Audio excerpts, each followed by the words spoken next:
If you're extremely online, you may have heard the name Joy Villa. Otherwise, I literally don't think anybody would know who the hell she is. She's well known because she shows up to the Grammys every single year in these tasteless dresses, and that's being generous. Not only are their designs very, how do I say this, ugly, the messaging itself is also ugly, okay? They include messages such as build the wall, make America great again, Trump.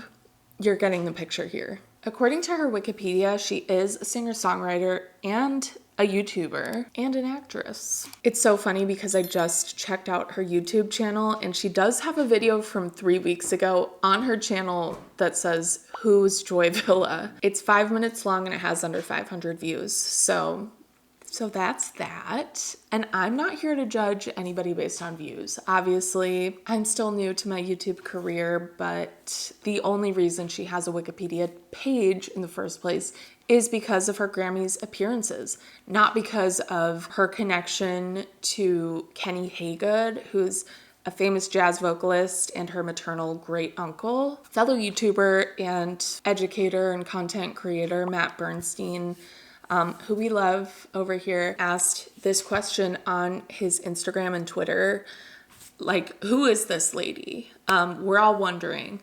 And people helped answer those questions for us. So with what I've learned and Matt's posts, which again, he's amazing. Please check out his YouTube channel for political commentary and social commentary as well. So all of her dresses are designed by Filipino-American Andre Soriano. It says he's a reality star, which I think is used very generously because he starred in a show which I've never heard of. It's called Styled to Rock, and in 2013 he placed in 7th on that show. So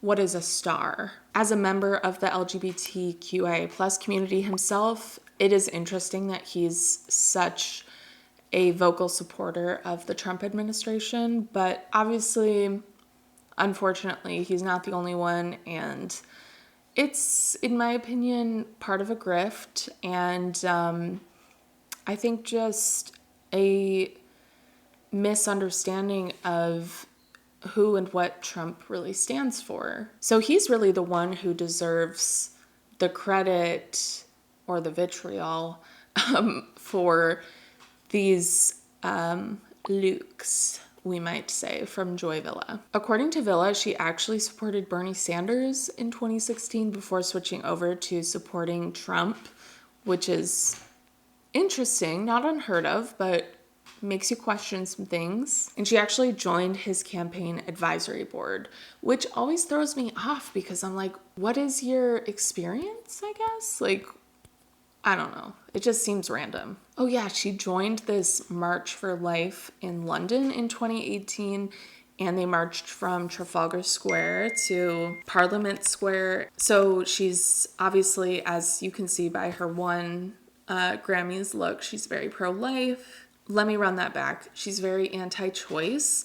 I'm trying to be more conscientious of how I say that because obviously I think it's really important to be accurate in how we present that stance. I believe pro-choice is more pro-life in that sense. I'm pro the life and choice of the person carrying the clump of cells. And cheers on that. She's on record saying that Black Lives Matter is a terrorist group and is very anti that movement in general. And her Wikipedia also mentions that she is a staunch supporter and vocal supporter, I should say, of QAnon theories. So she's really not that unique as far as conservative talking points. You know, they all really parrot one another, and it's just kind of like a checklist. You can watch my other videos on that. I made one about Danica Patrick, also Russell Brand.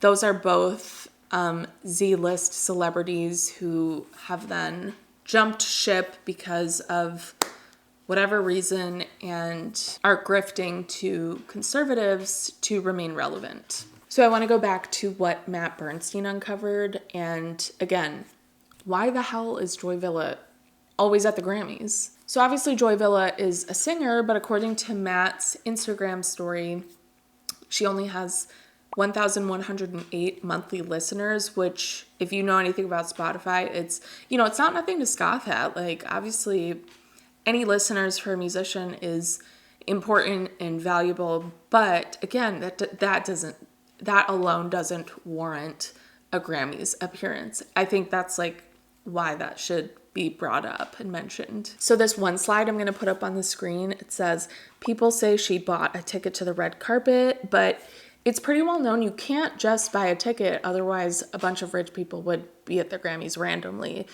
And yes, there are, but it's not flooded, if you know what I'm saying. So it's got to be a connection. She might be a member of the Academy, or it's even suggested she might be sneaking onto the red carpet with, through a connection with somebody working the event. So a friend of a friend can also get tickets, somebody messaged Matt. This person also said it's more common than you would think to crash the carpet. And they also say the music business is pure trash. Many Trumpers around these parts. Like, I think that it's so funny not funny. It's ironic that that has to be said because, as we know, a lot of conservatives in this country are like, Hollywood is like liberal trash and da-da-da-da.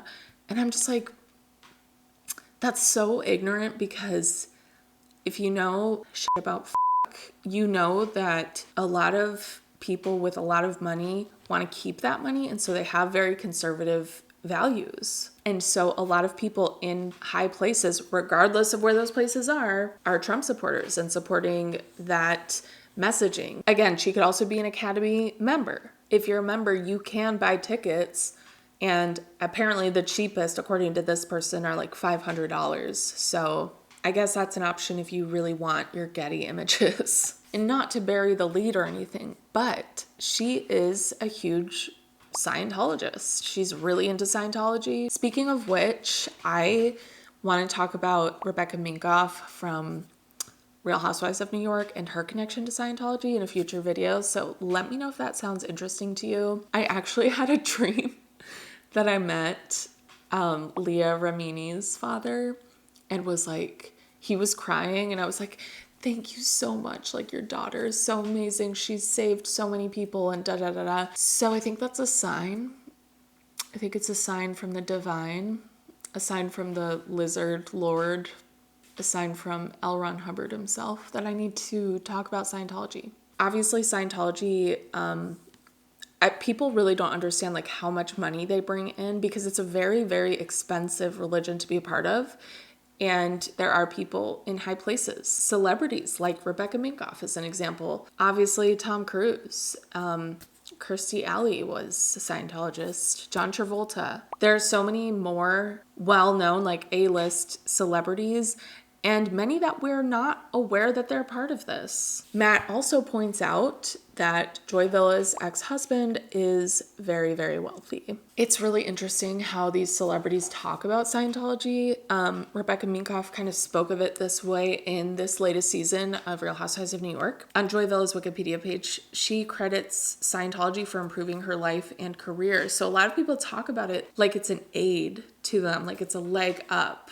And it honestly, I'm not even jumping to a conclusion here. It reminds me of how people would speak about NXIVM. I don't know if her ex-husband got her into Scientology. It kind of seems like that might be the case because her father was a reverend, I assume just like in Christianity, and she does refer to herself as a Christian Scientologist. Not to keep going back to Rebecca Minkoff, but like she refers to herself as a Jewish Scientologist, or like as members of both religions, which, as we know, Scientology is a cult. It's not a religion. So that's all I have for you today. I know it's not super like in depth, but there's really just, she's not that well known. Like there's kind of no reason that people would have a lot of information on her other than the fact that she's showing up to the Grammys. I hope you found this little mini deep dive interesting. I want to shout out Matt Bernstein again for his research and the help of his followers. I love when people with a large following post about things and get those responses that you wouldn't otherwise find online. Like, you know, the anecdotal evidence, it's super helpful when you're looking at somebody who, like, okay, there's not a lot of information out there. So go give him a follow. I really like his Instagram specifically as far as the infographics. They're always really topical and informative and well-researched. That's it for me. Like I said, I want to, in the future, talk about Rebecca Minkoff and more on Scientology. And I think I talked about this in like my last couple videos, but I am finally watching Real Housewives of Dallas, and this is the last Real Housewives franchise that I have to watch before I've seen all of them. I'm very normal. So thanks for watching, and I'll catch you in the next one. Bye.